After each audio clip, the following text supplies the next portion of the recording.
All right, there is 1 day left. There is 1 day left for Dana White to accept the conditions in Jake Paul's counter challenge that'll see him retire from boxing forever and enter the UFC octagon to face off against Jorge Masvidal. But I tell you what, I am really struggling to care.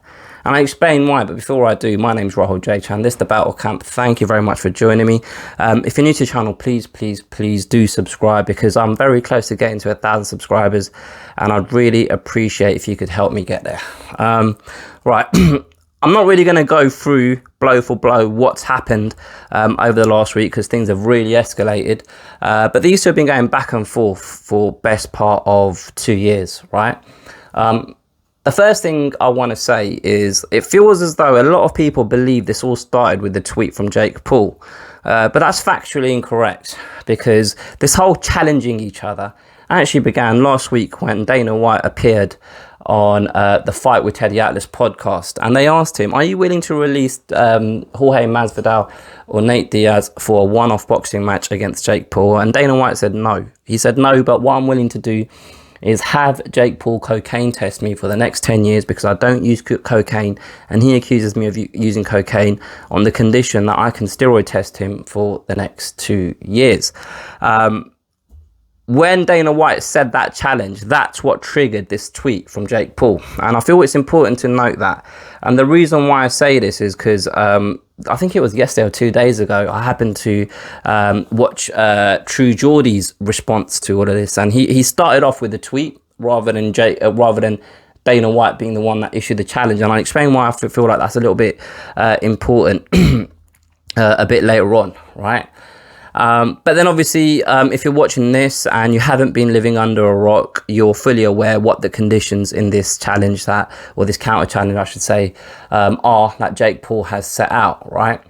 And one of the main reasons why I'm struggling to care is you've got two men that are basically arguing over two separate things, right?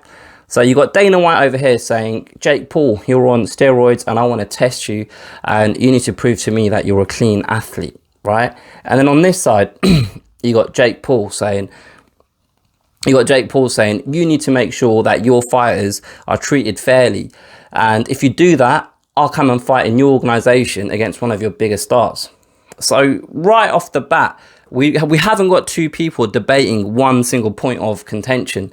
They're basically just having their own arguments separately against each other. Does that make sense? Now, if I just address what Dana White said, so obviously he's had the initial challenge about steroids, and then he's had the response to Jake Paul's tweet where he went at Jake Paul's manager, Nakisa, and obviously Jake Paul's manager was previously the CFO in the UFC. So in the video, Dana White said he used to be my accountant, and being an accountant in an organization and being the CFO in an organization, they're two totally separate things. So obviously that was a little bit belittling of Dana White to call him just an accountant. He was literally the controller of finances within that organization during a boom period. Right, so obviously he clearly did a good job for the UFC, but the way that Dana White was talking about Nikki, so it just says to me that they didn't really leave on good terms, right? But I just look at what both these men are saying, and I don't really see any. I just see holes in both of them, right? And I'll explain why. So Dana White is over here arguing about, or kind of. He's fighting the fight for the clean athlete, right? And he's saying Jake Paul is on steroids, which is all fine, fair and well. And, you know, USADA is overseeing drug testing within the UFC. But just off the top of my head, I can think of two occasions where fighters have had sketchy instances with performance enhancing drugs, and those have been overlooked by the UFC. I'm thinking of UFC 200, where Brock Lesnar was able to circumvent the testing procedure or being in the testing pool for the required amount of time. he was able to just jump straight in and fight Mark Hunt and subsequently fail the drugs test. I'm thinking of picogram mania, when John Jones picograms were spiking and they moved the whole event from one state to another, because the first state, and I wish I remembered what state it was, I think it might have been Vegas, said John Jones can't fight here, so they moved it to LA, something along those lines, right? So he hasn't really had his record with PEDs and athletes within his organization hasn't always been a pristine record, right? And then on the other hand, I'll just read out the three conditions that Jake Paul's laid out, right? So he said you need to increase minimum fighter pay from 12k to 50k. You need to guarantee UFC fighters 50% of annual revenue, and you need to provide long-term healthcare to all fighters, right? They might seem like reasonable requests, and obviously there's always been a buzz in the MMA news cycle around fighter pay for the last, it goes in peaks and troughs, right? Sometimes it's really fashionable to talk about it, then people forget about it for months on end until a fighter has a discrepancy with the organization and the conversation starts up again. But those three conditions are all fine and well, but the next bit is what I've got a problem with. You have 5 days to accept and to implement the above by March 31st, 2022. So he's literally saying to Dana White, you need to change the entire structure of your organization. You need to change how your organization functions at an operational level. And you need to agree to do this within the next 5 days. And you need to have it all implemented within the next 3 months. Now, you can make a reasonable request on paper, but then you need to allow for a reasonable amount of time for those changes to be implemented if you are serious about wanting to help fighters, right? And the carrot that he's dangling at the end of this or these conditions is to have Jake Paul fight Masvidal in the UFC octagon. Like, to me, that doesn't seem like a big enough carrot to make all these changes to then have the opportunity to promote a Jake Paul fight. Like, it doesn't make sense to me.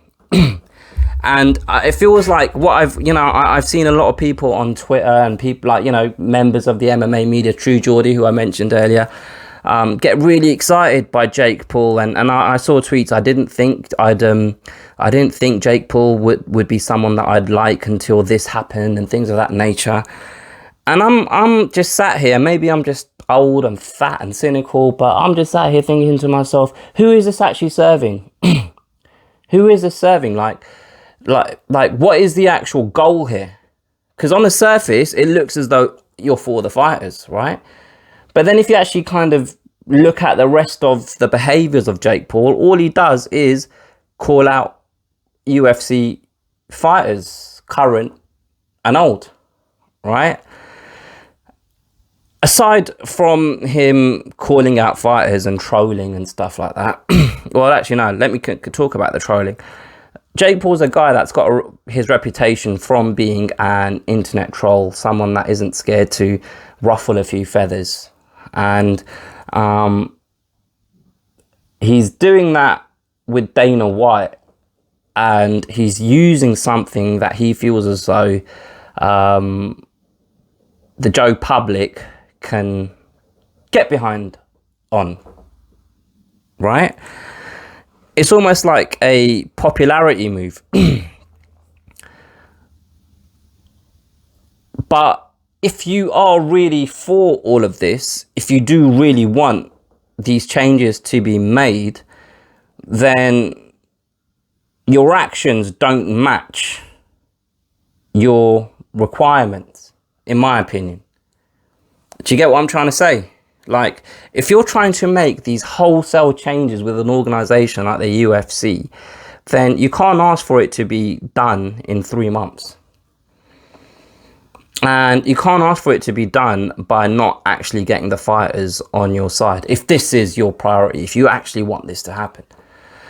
And then you have to kind of bring in the fact that his manager is an ex-UFC employee. And I say, yeah, employee, but he's obviously he held a very high position within that structure, within that organization. And he's a guy that was, he's a guy that helped create this monster. And now he's sat on the other side talking about ethics and things of that nature and talking about, no, this all needs to change. It's a bit convenient, in my opinion. The other thing is the elephant in the room. What I kind of liken this to is if there's some atrocities going on, people are being treated really badly in some country. Just imagine a made-up country in your head, and people are being treated really, really badly. And one of these cool news outlets go out and shed some light on it. Vice Media, or the Russian organization RTL, or whatever they're called, or Al Jazeera, right? One of these, not a mainstream Western media outlet, although Vice is now a mainstream media outlet, so let's take that back. They go and shed some light on these atrocities that are happening to people, and there's outrage. But the people within that country aren't outraging themselves. And a lot of them are saying they're actually happy working or living in those conditions. And that's what we see here within the UFC. It's only very rarely fighters step out and say, I'm not happy and we need to be paid more and blah, blah, blah. And it's the roster within the UFC that seem to have a crabs in a bucket mentality, where if one tries to make a move and make a stand, the other one will go and grab his ankles and pull him back down, or take his opportunity that he was fighting for more power for, if that makes sense. Like, this isn't the way to get these changes to be made.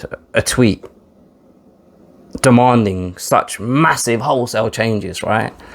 I just feel like it's very self-serving. And if you're not actually a fan of the sport and you don't interact with, maybe this doesn't even make sense, but if you don't interact with the sport on a daily basis, then you're going to see this and say, I'll tell you what, Jake Paul, what a guy, he's a man of the people, he's really trying to help. But is he? Is he really trying to help, or is he just trying to help himself? And that's kind of how I feel about all of this. It's just two people that are doing what suits their own agenda. And going back to Dana White and his request, or his conditions, I need to drug test. And I'm pretty sure I've heard that there hasn't been any drug testing in these Jake Paul fights. And if you're for the fighters and you want fighters to be treated fairly and given the best conditions possible to work in, then surely that is part of it, right? If you're asking Dana White to provide healthcare to his roster of fighters, then surely when you sign to fight, you should be saying, we're going to do this properly. I'm going to pay you properly what you deserve, what you're owed, and we're going to test for drugs and make sure none of us are cheating, and we're going to do this as safely as possible.